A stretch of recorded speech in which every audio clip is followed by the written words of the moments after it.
Okay दोस्तों, आज हम पढ़ने वाले यूनिट 6 सैलरीज का सेकंड पार्ट पर पहले पढ़ा चुका हूँ, देख लेना उसे। तो नोटबुक और पेन निकाल लीजिए, नोट्स के साथ पढ़ेंगे और इसमें थ्योरी होगी, ठीक है। तो पहले परक्यूसाइड्स क्या होती है। It is a benefits of privilege that come with a job position of status on regular salary wages. Perquisite एक सिंपल थिंग होती है कि तो तुम किसी के लिए कुछ काम करते हो, उसके बदले वो तुम्हें सैलरी देता है, फिर वेजेस देता है, एक्स्ट्रा पैसे उसको सर्विस प्रदान करने के लिए, ठीक है। अब टाइप्स ऑफ परक्यूसाइड्स पढ़ेंगे। सबसे पहले रेंट फ्री हाउस और अकोमोडेशन, मतलब आपको कोई हाउस प्रदान कर देना जिसमें आपको रेंट ना देना पड़े, ठीक है।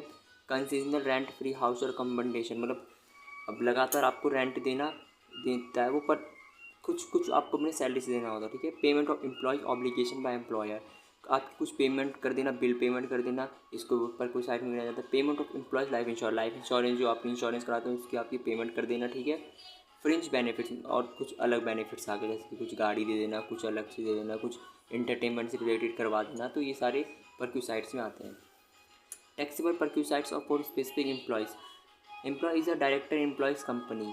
देखो परक्यूसाइड्स में कुछ स्पेसिफिक एम्प्लॉय के लिए भी कुछ बनाया गया है, या तो एम्प्लॉय जो है वो डायरेक्टर होना चाहिए एम्प्लॉय का कंपनी का, तब उसे वो परक्यूसाइड्स दिए जाएंगे। जब employee has acquired at least 20% equity share, या फिर एम्प्लॉय जो है कम से कम 20% के उसने इक्विटी शेयर्स ले रखी हो, मतलब एक तरह का शेयर होल्डर्स हो वो। मॉनिटरी सैलरीज इनकम क्या होती है। Regular payment an employee receive from their employee in exchange for their work. Basic salary wages, ये बेसिक सैलरी होती है मॉनिटरी सैलरी, ठीक है। ग्रेट्यूटी क्या होती है। This is a lump sum payment paid to employee usually at the time of retirement in recognition of long and meritorious service. जब आप रिटायरमेंट लेते हैं उस कंपनी के लिए बहुत समय तक सर्विस देने के बाद, तो एक तरह की ग्रेट्यूटी देता है, आपको कुछ पेमेंट देता है। Arrears of salary, this mean salary due but not receive, इसका मतलब सैलरी ड्यू है तो आपको रिसीव नहीं हुई है, ठीक है। तो ये था चैप्टर, इसके नोट्स बना लेना।